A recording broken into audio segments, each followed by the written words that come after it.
Sama-sama kita udah saksiin tadi artikel. Selamat bergabung di Melek Hukum. Kali ini saya kelihatannya sendiri, tapi kita mau bahas nanti sebuah gelaran yang harusnya menjadi pesta demokrasi. Tapi seperti yang udah kita baca sama-sama di artikel yang kami udah tayangin tadi, kita baca banyak juga nih yang mempertanyakan Pilkada serentak 2020 tetap lanjut, tapi sejumlah regulasi dinilai nggak cukup untuk mencegah penyebaran COVID-19 dalam arti mengatur secara ketat protokol kesehatan. Gimana proses kampanyenya, gimana pada saat pencoblosan nanti. Nah, saya nggak akan sendiri karena di zaman atau di masa COVID-19 ini kita udah mulai terbiasa terhubung secara virtual dimanapun dan kapanpun. Termasuk dengan narasumber saya yang satu ini. Saya mau kenalin gak ya? Harus tetap dikenalin. Ada Prof. Edi Hariye yang bergabung bersama kami melalui Zoom meeting. Halo Prof. Halo Christian, apa kabar? Baik, Prof juga baik kah? Baik, salam sehat buat Christian dan seluruh pemirsa Kompas TV, khususnya pemirsa yang setia dengan acara Melek Hukum. Iya, semoga sehat-sehat nih. Bulan November kita katanya nanti akan ada vaksin yang mulai dikirim diproduksi buat kita nih Prof. Semoga kita segera dapat ya Prof vaksinnya. Mudah-mudahan, tapi saya nggak tahu tuh kalau presenter termasuk yang diutamakan nggak. Tapi kalau melihat yang diutamakan itu kan ada 3, mereka di garda terdepan, yaitu para dokter dan tenaga medis, kemudian TNI Polri, dan ini termasuk saya tuh, guru dan dosen. Oh, berarti belum termasuk dong Prof ya yang pada petugas. Iya, termasuk yang diutamakan. Kalau presenter nggak tahu diutamakan apa enggak tuh. Nih sebelum presenter nih Prof, belum termasuk dong mereka yang bakal bertugas di TPS di bulan Desember nanti. Karena kita mau ngomongin soal pilkada nih Prof. Tadi saya sudah tampilin ke pemirsa soal beberapa pihak yang masih meragukan ini pilkada serentak tetap digelar, tapi regulasinya kok masih belum disesuaikan dengan kondisi saat ini Prof. Ya, mestinya saya kira mereka yang berada di TPS dalam rangka pemilu pilkada langsung ya, tanggal 9 Desember 2020 itu pun harus menjadi perhatian. Karena memang dalam konteks pilkada itu ya tidak bisa kita hindari, pasti akan terjadi kerumunan, meskipun kerumunan tersebut ada pembatasan sosial dan ada protokol kesehatan yang ketat. Ini baru masuk beberapa hari ya, tahapan kampanyenya sudah kita lihat aja Prof, banyak banget video yang viral saat masa pendaftaran, ada juga terjadi kerumunan, beberapa paslon bawa massa juga tetap. Jadi hingga saat ini sudah ada 500-an laporan pelanggaran protokol kesehatan yang diterima gitu Prof. Banyak banget ya, gimana saat sampai hari pencoblosan Prof? Ya, memang kalau kita lihat pemilu termasuk pilkada ini kan tahapan. Kalau saya tidak salah itu ada 7 tahapan, mulai dari tahap pendaftaran sampai nanti pada tahap perhitungan. Tetapi memang ada titik-titik yang krusial ya, yang tadi saya katakan memang mau tidak mau akan terjadi kerumunan orang. Kita lihat bahwa pelanggaran yang banyak sekali terjadi itu kan pada saat pendaftaran.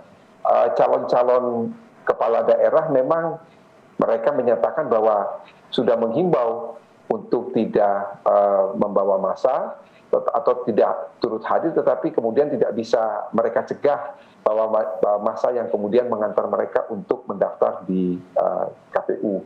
Itu saja sudah terjadi pelanggaran. Kemudian nanti pada saat kampanye, dan juga yang paling riskan adalah pada saat pemungutan suara. Kampanye itu mungkin bisa saja kampanye secara virtual, tetapi kalau pemungutan suara itu kan berarti secara fisik masyarakat harus datang ke TPS, kemudian memberikan suaranya. Jadi di satu sisi memang ada protokol kesehatan yang ketat, tetapi kerumunan massa itu sendiri memang tidak bisa dihindari, Fris. Kerumunan nggak bisa dihindari, balik lagi kitanya yang berkerumun itulah ya, yang rakyat yang punya hak pilih itulah juga dia tetap harus jaga kesehatannya sendiri supaya haknya tetap bisa dijalankan ya Prof ya, jangan sampai kemudian justru belum masuk tahapan pencoblosan ikut-ikut kampanye malah kena COVID. Betul, tapi yang paling harus dijaga kesehatannya itu adalah para petugas di TPS, karena mereka kan akan bertemu dengan ratusan orang, ya. Jadi mereka harus fit dan juga betul-betul harus dengan protokol kesehatan yang ketat. Tapi sebenarnya kan dengan diputusin lanjut ya Prof, sebenarnya beberapa peraturan juga sudah disesuaikan ya Prof, termasuk soal pengaturan ada kampanye secara virtual atau secara daring kan Prof ya? Ya, jadi memang saya pernah mengatakan bahwa pilkada ini memang pilihan yang dilematis. Mengapa pilihan yang dilematis? Di satu sisi kita sedang berusaha semaksimal mungkin untuk menekan penyebaran virus, tetapi di sisi lain ada kebutuhan yang sangat urgen. Kita harus melaksanakan pilkada ini sebab kalau pilkada itu tidak terlaksana, maka akan ada pelaksana tugas di sekian ratus daerah. Padahal kalau secara hukum ketatanegaraan, pelaksana tugas itu tidak boleh mengambil kebijakan-kebijakan yang strategis. Di sisi lain, dalam rangka menanggulangi wabah corona ataupun bagaimana untuk mencegah dan juga untuk menanggulangi wabah tersebut, itu diperlukan kebijakan-kebijakan yang strategis. Ini adalah pilihan, sehingga kita memutuskan untuk pilkada tetap berjalan, tetapi dengan protokol kesehatan yang amat sangat ketat. Sudah barang tentu, Komisi Pemilihan Umum sudah bekerja keras dan menyusun betul aturan secara detail dalam rangka menekan laju penyebaran virus corona itu sendiri, Fris. Sikap tegas dari KPU sebagai penyelenggara, kemudian ada Bawaslu juga Prof yang sebagai pengawas. Tapi betul nggak sih Prof sampai sanksinya kurang tegas menurut penilaian beberapa pihak? Sanksinya kurang tegas, paslonnya nggak sampai didiskualifikasi nih kalau memang mereka menimbulkan kegiatan mereka menimbulkan kerumunan. Itu yang masih membuat pelanggaran-pelanggaran protokol kesehatan di tahapan kampanye ini terjadi gitu nggak sih Prof? Memang betul juga ya, jadi di satu sisi kita melihat sanksi itu tidak tegas, tetapi di sisi lain memang paslon bupati, paslon wali kota dan lain sebagainya, mereka sendiri menyatakan bahwa mereka sulit untuk melarang massa yang mendukung mereka untuk hadir. Jadi rasanya memang tidak fair juga, rasanya juga kurang adil kalau memang kerumunan massa itu meskipun mereka sudah memberikan himbauan untuk sudah dengan tegas mengajak supaya massanya tidak ikut serta, tetapi tiba-tiba ada massa sukarela yang datang. Ini juga susah untuk kita melimpahkan kesalahan itu kepada mereka. Jadi memang saya kira mesti ada pilihan-pilihan sanksi tegas yang diatur oleh KPU sehingga para pasangan calon maupun pengikutnya ini bisa berhati-hati dalam melakukan kegiatan yang tergolong dalam tahapan pemilu ini, jangan sampai melanggar protokol kesehatan, dan protokol kesehatan itu dimasukkan ke dalam aturan yang rigid yang dibuat oleh Komisi Pemilihan Umum. Ini berarti kalau di masa sebelum pandemi COVID-19 aja tugas dari penyelenggara sama pengawas pemilu itu kan udah ribet juga ya Prof, ada black campaign ya kan, pelanggaran-pelanggaran kampanye yang konvensional gitulah katakan. Ini tambah lagi dengan protokol kesehatan gitu ya. Ya, ini extra effort dari teman-teman KPU bahwa dalam pemilu yang normal saja sudah menyita waktu, tenaga, menguras betul, apalagi ini di era pandemi, dan kita tahu persis memang ada penurunan angka penyebaran sampai dengan hari ini, tetapi penurunan itu kan belum signifikan, dan kita berharap bahwa ini waktu masih kurang lebih 6 minggu menuju pada pilkada serentak tanggal 9 Desember, semoga ada penekanan angka penyebaran virus yang cukup signifikan, sehingga selain ada protokol kesehatan yang begitu ketat dalam pelaksanaan pilkada, masyarakat juga bisa artinya bisa berhati-hati melihat dengan adanya penekanan angka penyebaran virus yang cukup signifikan itu. Kayaknya kita harus ngobrol dengan Komisioner KPU nih Prof kayaknya ya, supaya bisa Betul. lebih clear lagi gimana Karena sih PKPU yang sudah dibentuk gitu ya. Ya, karena secara teknis itu, ini kan hal yang bersifat teknis ya, yang dilakukan oleh KPU, kita harus mendengar langsung dari narasumbernya, dan nanti saya akan membantu Christian untuk kita mengeksplorasi apa saja sebetulnya yang sudah dilakukan oleh KPU, dan antisipasi nanti apabila terjadi pelanggaran protokol kesehatan pada tahapan pemilu, termasuk kampanye maupun pemungutan suara nanti. Sip, nanti kita jeda bentar. Nanti Ibu Evi Novida Ginting, salah satu komisioner KPU akan bergabung bersama kita buat bicara banyak soal peraturan-peraturan teknis yang sudah dibuat oleh KPU untuk mencegah jangan sampai ada pelanggaran pilkada. Kemudian ada pelanggaran protokol kesehatan. Saya juga ajak Anda bersama Melek Hukum untuk kasih pertanyaan, kasih saran lewat berbagai media sosial yang udah kami catatkan di layar Kompas TV. Silahkan di screen capture, silahkan dicatat supaya bisa kirim pertanyaan maupun saran buat kami. Sesaat lagi.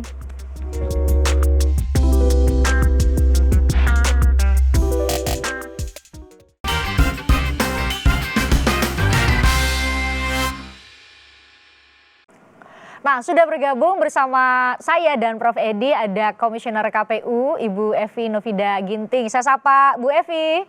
Ya, apa kabar Mbak? Mbak, kabar baik. Ada Prof. Edi juga yang gabung jauh-jauh dari Yogyakarta buat bicara dengan pemirsa Melek Hukum.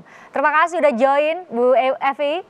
Jadi, ya terima kasih sama-sama. Prof, apa kabar? Bu Evi, baik Bu Evi. Selamat bertugas kembali di KPU Bu Evi. Ya, terima kasih Prof. Oke. Nah, sekarang kita mau ajak bicara soal pilkada nih Bu Evi. Sedari menentukan lanjut apa enggak aja kan udah banyak pandangan ya, perbedaan pandangan soal itu. Nah, sekarang sudah diputuskan lanjut. Mungkin Bu Evi bisa sampaikan kepada kami semua apa sih aturan PKPU atau peraturan KPU yang dibuat untuk bisa menyesuaikan dengan kondisi saat ini Bu Evi. Protokol kesehatan mungkin mulai dari sekarang tuh udah masuk tahapan kampanye, betul ya Bu Evi ya? Ya. Jadi memang kita sudah memiliki peraturan KPU nomor 6 tahun 2020 yang kemudian sudah dilakukan perubahan kedua kalinya ya dengan peraturan KPU nomor 13 tahun 2020. Perubahan tersebut yang cukup signifikan terhadap pelaksanaan kampanye di masa pandemik ini.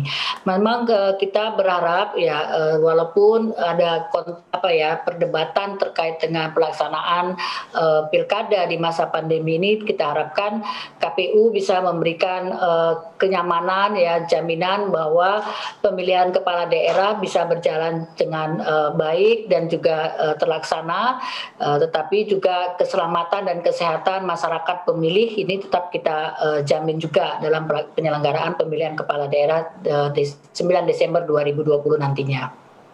Berarti setidaknya yang paling potensial menimbulkan kerumunan itu kan kalau di tahapan pilkada, selain tahapan pencoblosan di hari tanggal 9 Desember nanti adalah tahapan kampanye nih Bu Evi. Seperti apa pengaturannya secara daring juga sudah diakomodasi tentunya ya? Kampanye daring?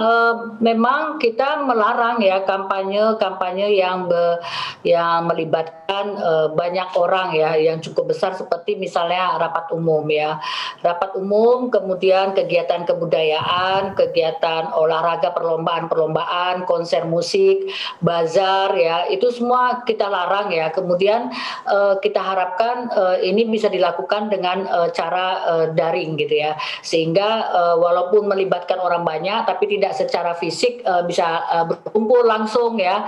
Ini sudah kita larang. Kita harapkan kemudian kampanye walaupun masih ada ya Mbak ya kampanye tatap muka yang bisa dilakukan dengan pertemuan terbatas yang sangat kita batasi hanya 50 orang.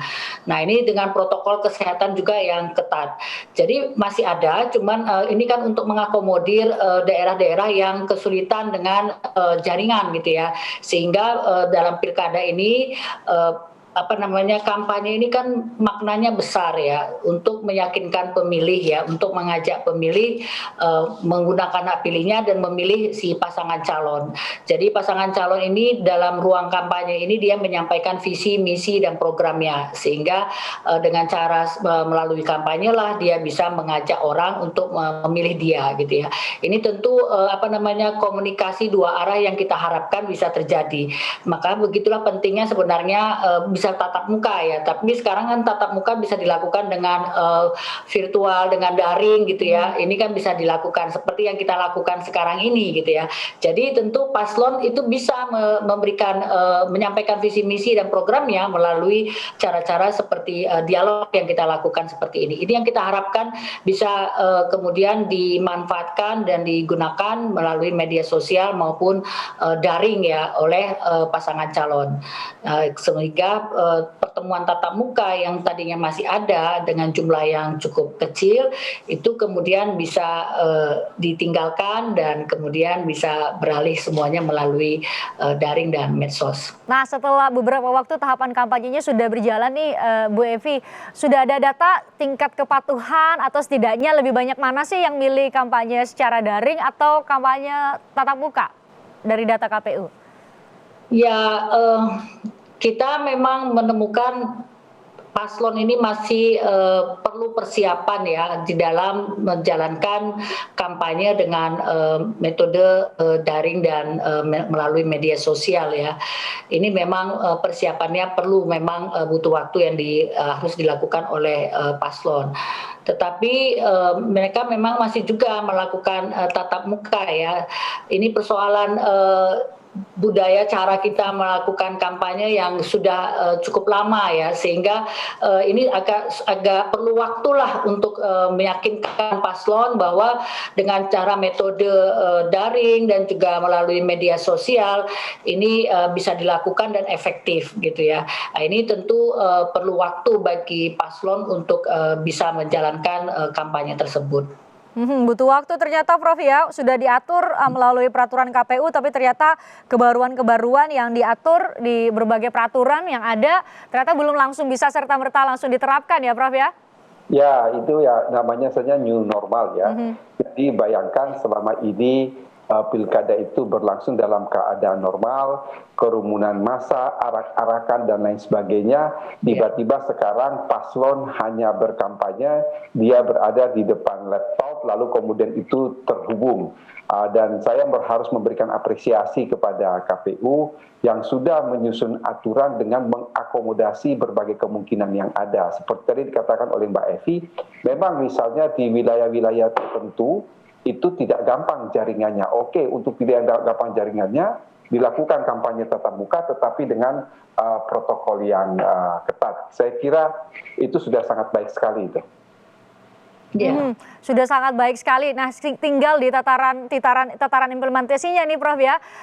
Betul. Mungkin BFI juga bisa cerita sebenarnya di sanksi yang diatur di peraturan KPU dan berbagai peraturan teknis yang lain itu seperti apa sih, sampai ada yang bagi awam ya Bu Evi pikirnya kenapa nggak didiskualifikasi aja sih paslon-paslon yang udah yang masih bandel untuk bikin acara kerumunan sehingga kemudian terjadi kerumunan yang justru potensial untuk terjadi penyebaran COVID-19. Ya, tentu kami perlu melihat kepada payung hukum yang bisa kita gunakan untuk mendiskualifikasi ya paslon terhadap larangan kampanye. Jadi kalau di undang-undang yang kemudian tidak mengatur ya bisa memberikan sanksi diskualifikasi ya. Tentu ini bagi KPU kan menjadi satu pertimbangan yang perlu kami perhatikan ya dengan sangat, karena nanti ketika kita berlakukan pun sanksi tersebut ternyata kemudian ini dibawa ke persoalan sengketa atau dibawa ke pelanggaran administrasi dan sebagainya, ini kan juga bisa membuat kita kalah gitu ya. Artinya penegakannya juga tidak bisa efektif gitu. Nah, oleh karena itu kemudian ya kita tentu tapi tidak lepas tangan kemudian bahwa persoalan kerumunan dan lain sebagainya, bagaimana menjaga supaya keselamatan semua pihak ini bisa kita jamin melalui tahapan kampanye ini, ya kita mengatur adanya pemberian teguran, kemudian peringatan tertulis, dan kemudian sanksi sampai dihentikan kampanyenya gitu ya. Nah itu sudah kita atur di dalam peraturan KPU kita, tapi tentu kami tidak bisa melebihi dari yang diatur dalam undang-undang. Berarti kampanye kalau terjadi kerumunan itu bisa dihentikan kampanyenya ya, Bu Evi? Sanksi lainnya nggak ada gitu? Protokol kesehatan ya, dan apa yang sudah kita larang ya, itu bisa pertama peringatan tertulis kalau dia lakukan gitu ya. Misalnya kita sudah peringatkan dan kemudian dia melakukan, itu bisa diberikan peringatan tertulis sampai bisa penghentian kegiatan. Itu sanksi tertingginya ya, Bu Evi? Ya, kemudian dia bisa juga tidak boleh lagi melakukan kampanye tersebut selama 3 hari gitu. 3 hari setelah terjadi pelanggaran itu ya, 3 hari. Oh gitu. Oh Prof nih kayaknya bisa jelasin ke kita semua. Oh berarti Prof makanya ya ada beberapa ahli hukum juga yang bilang ya sudah kalau mau akomodir ya harus ada revisi undang-undang pilkadanya nih Prof. Ya, jadi saya kira itu sudah wajar ya. Jadi sanksi yang paling tegas itu adalah menghentikan kegiatan kampanye. Bahkan yang lebih tegas lagi, kalau memang dia masih mengulangi, kemudian dia kehilangan hak untuk melakukan kampanye tadi selama 3 hari. Saya kira itu sudah amat sangat maksimal. Karena apa? Ini akan sangat diperhitungkan oleh paslon, sebab ketika dia kehilangan hak untuk melakukan kampanye, itu kan berarti dia kehilangan hak untuk mempersuasi masanya memilih dia. Oleh karena itu dia pasti akan ekstra hati-hati untuk tetap memperhatikan protokol kesehatan yang sudah diatur dalam peraturan KPU. Saya kira ini sudah sangat baik sekali, Christian. Sudah sangat baik sekali. Nah, kira-kira hal-hal apa lagi yang bisa mendukung peraturan KPU yang sudah dibuat sedemikian rupa menyesuaikan dengan perubahan yang ada, termasuk mengakomodasi untuk tetap taat protokol kesehatan. Nanti kita bahas lebih detail lagi. Kita jeda dulu, Bu Evi, Prof Edi, sesaat lagi, saudara.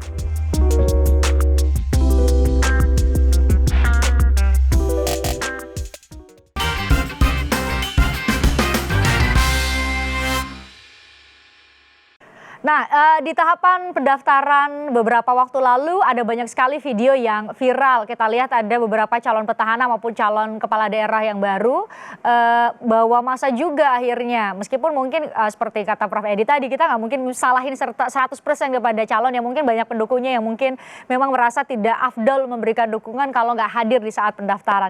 Kita tanya lebih lanjut ke Bu Evi. Bu Evi punya data benar ya, kalau kami sih setidaknya dapat gambar dari berbagai daerah. Ada juga pendukungnya tuh yang memang harus berkerumun milih untuk datang ke KPUD masing-masing untuk ikut di tahapan pendaftaran loh, itu baru 1 tahapan.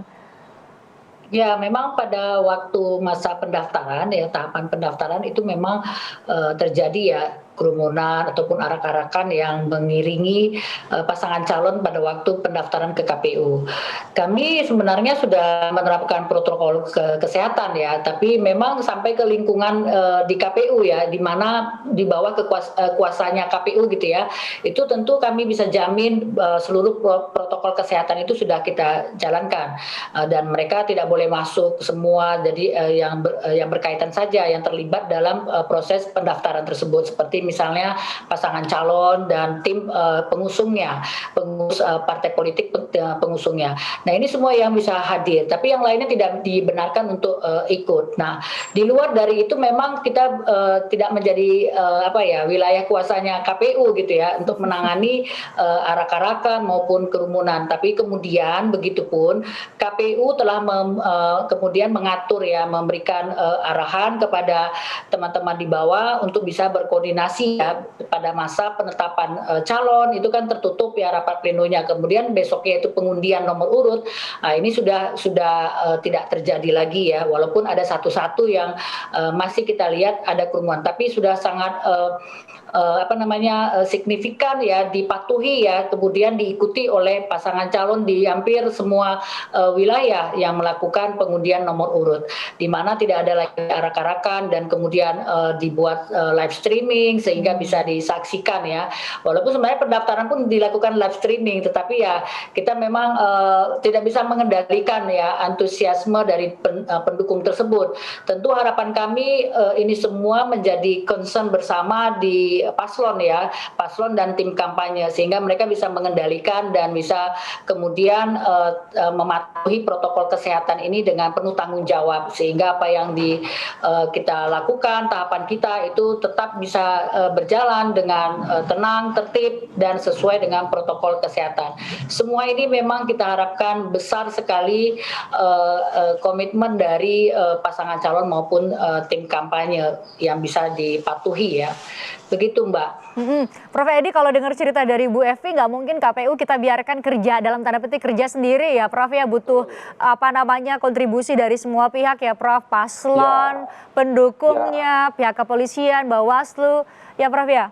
Betul sekali, jadi dari awal saya sudah katakan Christian bahwa ini adalah hal baru dan KPU sebagai regulator dan juga sebagai eksekutor itu harus kita bantu bersama, harus kita dukung bersama, karena tanpa ada dukungan, protokol kesehatan itu tidak akan terjaga dengan baik. Dan kalau boleh ada yang ingin saya tanyakan juga, Christian, kepada Mbak Evi. Silakan Prof. Ya, kalau kampanye itu kan oke, lewat daring oke ya. Dan itu nanti kalau toh dilakukan pertemuan sudah dibatasi. Sekarang pertanyaannya ini adalah pada hari H tanggal 9 Desember. Ini kan hari pemungutan suara. Kalau pemungutan suara kan tidak mungkin dilakukan secara daring. Padahal katakanlah kalau saya tidak tahu apakah KPU membatasi TPS itu, satu TPS hanya berapa orang yang boleh milih. Kemudian kalau katakanlah satu TPS itu hanya boleh 100 orang. Kemudian waktunya dari jam berapa, misalnya dari jam 7 sampai dengan jam 2 siang. Berarti itu ada sekitar sekitar 7 jam lah ya, dari jam 7 sampai jam 14. Kemudian katakanlah kalau di tempat itu 100 orang, dibatasi tidak misalnya yang datang di TPS itu maksimal berapa orang, nanti kalau kursi sudah kosong kemudian baru terisi lagi atau bagaimana. Ini ini memang sangat detail sih, artinya sangat rinci, tetapi saya kira masyarakat perlu tahu juga bagaimana KPU mengantisipasi sedemikian rupa sehingga pilkada tetap berjalan, tetapi di sisi lain bisa menekan angka penyebaran virus. Demikian pertanyaan dari saya, Mbak Evi. Ya, Prof, benar sekali ya. Dalam menghadapi pemilihan kepala daerah tanggal 9 Desember nanti ya, pungut hitung ya, itu kita sudah mempersiapkan langkah-langkah ya, dan semua ini sudah kita atur di dalam peraturan KPU nomor 6 tahun 2020 sebagaimana terakhir kita rubah dalam peraturan KPU nomor 13 tahun 2020. Nah, sekarang juga kami sedang menyusun kembali ya tata cara kita untuk melakukan pemungutan dan penghitungan suara serta rekapitulasi. Tapi yang sudah kita siapkan itu adalah penurunan jumlah pemilih di TPS. Yang diatur undang-undang itu maksimalnya adalah 800, kita kemudian mengatur menjadi hanya tinggal 500 ya per TPS jumlah pemilihnya. Kita harapkan dari pukul 7 sampai pukul 13 maksimal 500 orang ini bisa menggunakan hak pilih, dan tentu dengan pengaturan waktu. Betul Prof, kita sudah melakukan pengaturan waktu. Kalau dulu kan pukul 7 sampai pukul 13 pemilih itu bebas saja ya menggunakan hak pilihnya kapan saja, sehingga ada jam-jam tertentu yang terjadi kerumunan yang cukup banyak, karena pada waktu itu mungkin si ibu-ibu sudah selesai belanja, sudah mengurus rumah tangga, kemudian si bapak juga sudah selesai juga dengan urusan yang lainnya ya. Ini kan hari yang diliburkan, jadi kemudian dengan anak-anaknya bersama-sama pergi ke TPS, misalnya seperti itu. Nah, sekarang kita mengatur waktu, misalnya dari pukul 7 sampai pukul 8, mungkin dari nomor urut nama di dalam DPT itu nomor 1 sampai sekian itu akan datang pukul 7, pukul 8, nanti pukul 8, pukul 9, dan pukul 9, pukul 10, dan seterusnya. Ini harapannya adalah untuk mengurangi terjadinya kerumunan ya, dan kemudian ini menyebabkan kita bisa kontak fisik. Itu yang kita arrange, kita atur dalam peraturan kita. Kemudian untuk pemungutan suara sendiri TPS-nya, kita sudah mempersiapkan protokol kesehatan ya Prof, dengan misalnya mempersiapkan tempat cuci tangan dengan air yang mengalir ya. Ini disiapkan dengan sabun cairnya, kemudian dengan desinfektannya, kemudian juga kami melakukan penyemprotan disinfektan sebelum dimulainya pemungutan suara sampai di tengah. Jadi secara berkala kita lakukan penyemprotan, pada waktu sudah berlangsung juga kita semprot, kemudian sudah berakhir untuk melakukan penghitungan suara, kita juga lakukan semprotan, semuanya disemprot di lingkungan TPS tersebut. Sehingga kita harapkan terjadi proses kembali steril gitu ya, mudah-mudahan steril dari virus dan lain sebagainya, ataupun duplik yang bisa berakibat terpaparnya ya, pandemi COVID ini. Dan kemudian selain cuci tangan, kami menyediakan sarung tangan untuk pemilih. Jadi pemilih nanti ketika menggunakan hak pilihnya, kita akan berikan sarung tangan plastik yang walaupun tipis tapi sebenarnya efektif ya, Prof, ya, kita nggak bersentuhan langsung dengan alat coblos yang ada di TPS, ataupun dia duduk gitu ya, karena tempat duduk itu kan baru nanti digunakan oleh pemilih yang lain gitu ya. Nah, ini kita siapkan sarung tangannya, kemudian cara menetes menggunakan tinta pun kita tidak lagi dicelupkan, tetapi sudah diteteskan saja. Sehingga kontak-kontak fisik yang kemungkinan bisa terjadi dengan kontak juga dengan alat-alat yang digunakan di TPS, itu sudah kita lakukan antisipasi dengan mengurangi ya, dengan cara menggunakan sarung tangan dan juga diteteskan tinta. Tapi juga kami mempersiapkan termogan, Prof. Jadi alat pengukur suhu itu sudah kita siapkan sebelum masuk ke TPS. Jadi setiap orang yang masuk ke TPS kita periksa suhu tubuhnya ya, kalau dia 37,3 derajat Celcius itu ke atas gitu ya, itu akan kita siapkan, kita siapkan bilik khusus ya, bilik khusus untuk mereka yang suhu tubuhnya sudah di atas 37,3 derajat Celcius. Nah, ini kita khawatir gitu ya, bukan kita langsung menganggap bahwa dia sudah terinfeksi corona, tetapi kita khawatir saja dengan suhu tubuh yang sudah dianggap demam itu, kemudian kita tempatkan menggunakan hak pilihnya di dalam bilik yang tersendiri. Jadi kita pakai dindingnya itu pelapis terpisah plastik gitu ya, terpisah dengan proses pemungutan suara yang normal biasa dengan pemilih yang lainnya yang suhu tubuhnya di bawah 37,3 derajat Celcius.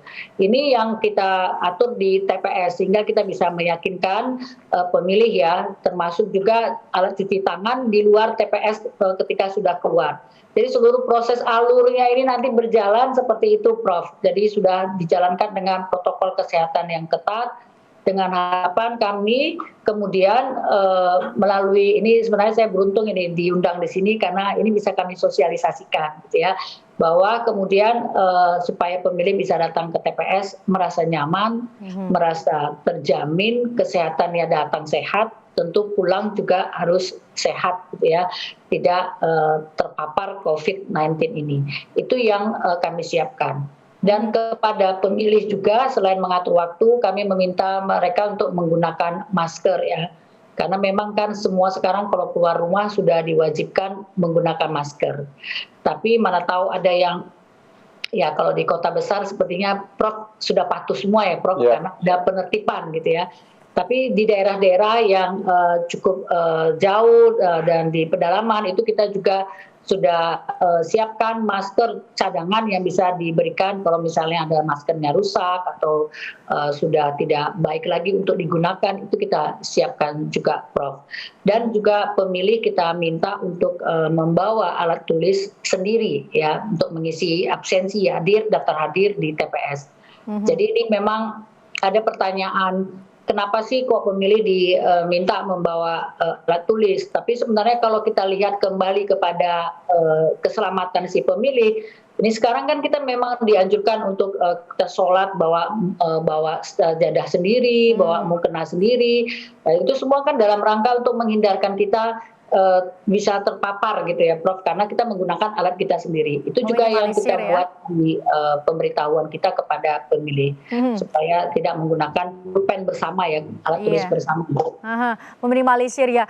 Kalau itu kan buat pemilihnya nih Bu Evi, kalau buat yang mau dipilih calon kepala daerah, beberapa waktu lalu pada saat pendaftaran pun ada yang ternyata harus ikut secara daring karena ternyata saat di swab dia positif. Nah, aturan buat para paslon nih yang di tahapan kampanye maupun nanti tahapan pencoblosan, kalau ada paslon yang positif tidak bisa bertemu banyak orang, gimana Bu Evi? Ya, sebenarnya kalau dia pemilih ya, apakah itu paslon ataupun pemilih biasa ya. Kalau mereka itu positif dan melakukan isolasi mandiri ataupun isolasi di rumah sakit, kita juga sudah siapkan prosedur untuk bisa dilayani mereka. Jadi ada 2 petugas KPPS kita nanti yang akan mendatangi rumah di mana mereka sedang melakukan isolasi mandiri. Tentu yang terdaftar di dalam DPT kita di TPS tersebut. Nah itu kita siapkan, termasuk yang rumah sakit nanti dilayani oleh TPS yang di sekitar ya, yang ada di sekitar rumah sakit. Jadi dengan prosedur yang sama. Jadi akan ada petugas dan semua alat perlengkapan untuk dia menggunakan hak pilihnya. Kita juga siapkan untuk bisa digunakan oleh pemilih tersebut. Jadi mau dia paslon, mau dia pemilih biasa juga tetap diakomodir ya, diberi kesempatannya sama. Bu Evi, terakhir soal satu lagi, tahapannya singkat aja. Soal rekapitulasi nih, itu kan juga rekapitulasi hasil nih. Adakah perbedaan cara menghitung perolehan suara dibanding dengan pilkada atau pemilihan sebelum pandemi? Ada cara yang berbeda, Bu Evi? Ya, kami ini sekarang kan sedang merancang ya untuk menggunakan sistem informasi rekapitulasi. Ya benar, Mbak Christian. Ini kami lakukan ya, tentu ini persiapannya sudah kita lakukan, sudah siapkan tahun 2019 ya, karena memang dari hasil kajian ya, uji kelayakan yang dilakukan oleh juga KPU sebelum kita, itu memang yang paling memungkinkan kita gunakan adalah Sirekap. Maka kemudian kami mempersiapkan segala sesuatunya. Belajar dari keberhasilan sistem situng kita yang di pemilu 2019, karena kita kan sudah bisa menampilkan tabulasi ya. Nah ini kemudian kami siapkan Sirekap yang dengan menggunakan teknologi yang sebenarnya sederhana. Kenapa saya bilang sederhana? Karena menggunakan foto melalui HP gitu ya, foto melalui HP yang dilakukan oleh KPPS terhadap formulir penghitungan suara yang plano yang besar itu yang dilakukan setelah pemungutan suara. Jadi begini, setelah pemungutan suara kita melakukan penghitungan suara. Penghitungan suara setelah dihitung kemudian difoto oleh petugas KPPS kita dan kemudian melalui aplikasi yang disiapkan itu kemudian dikirim ke server untuk publikasi dan juga kemudian nanti setelah dilakukan pengecekan bersama antara KPPS, saksi dan Panwas di TPS, kemudian itu diserahkan salinan digitalnya kepada saksi dan juga kepada Panwas. Nah ini kemudian menjadi juga bagian yang akan dilakukan rekapitulasi di tingkat jenjang berikutnya ya? Di PPK ya, di kabupaten kota. Harapannya ini akan lebih membuat efisiensi ya, tentu kita paperless, kita tidak banyak menggunakan salinan-salinan yang harus diisi ya, sehingga efisien waktu, kemudian juga kita berharap ini juga akan menghemat biaya ya. Ini kan semua tujuannya ke depan nanti pemilu kita harapkan di Indonesia ini pemilu yang murah, pemilu yang cepat ya, hasilnya bisa diakses oleh publik, tidak perlu menunggu 35 hari kita baru tahu siapa presiden, siapa anggota DPR, siapa anggota DPRD dan DPRD kabupaten kota gitu ya. Jadi semuanya bisa cepat diketahui. Oke. Nah, setidaknya buat saat ini untuk mengurangi kontak fisik dulu untuk mencegah penyebaran COVID-19. Bu Evi, terima kasih sudah join bersama kami, sudah gabung di Melek Hukum. Terima kasih banyak pencerahan yang kami dapatkan. Sehat selalu Ibu, masih panjang 9 Desember nanti. Setelah itu saya bilang tadi dilanjutkan dengan tahapan rekapitulasi dan pengumuman hasil. Terima kasih, salam sehat selalu buat semua petugas di TPS nanti 9 Desember nanti. Terima kasih. Nanti saya lanjut dengan Prof, kita terima beberapa pertanyaan dari pemirsa Melek Hukum yang masuk melalui media sosial. Dan yang mau kirim email juga silakan, kami sudah cantumin di bawah ini email, nomor telepon dan media sosial Melek Hukum yang bisa teman-teman gunakan untuk menyampaikan pertanyaan. Sesaat lagi kita bahas.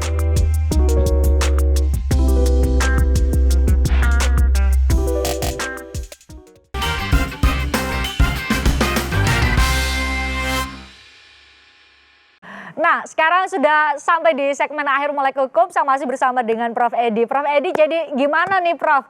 Jadi kita harus sampaikan kepada pemirsa kita semua nih yang mau menyalurkan hak pilihnya di 9 Desember. Iya, kita punya hak pilih yang mau disalurkan, tapi tetap harus jaga protokol kesehatan karena dampaknya kita semua ya Prof ya. Kalau kita nggak sehat, kalau kita sakit, tentu hak kita nggak bisa kita dapatkan, itu hak memilih dan dipilih. Gitu ya Prof ya? Betul, jadi Christian, setelah mendengar apa yang disampaikan oleh Bu Evi tadi, Maka pertama-tama saya kira kita harus memberikan apresiasi kepada teman-teman KPU yang menyusun aturan begitu detail dalam rangka satu, menjamin hak dari setiap warga negara untuk mengikuti pilkada ini, tetapi di sisi lain juga KPU berusaha semaksimal mungkin untuk memberlakukan protokol kesehatan dengan ketat dalam rangka menekan penyebaran virus corona. Tadi misalnya kita lihat ya, mengapa saya tanyakan mengenai hari pemungutan suara itu, ini menjadi penting karena pemungutan suara itu tidak mungkin dilakukan secara online dan ini pasti akan terjadi kerumunan. Ternyata KPU mengantisipasi yang pertama dari TPS, artinya TPS yang tadinya berdasarkan peraturan terdahulu dalam keadaan normal,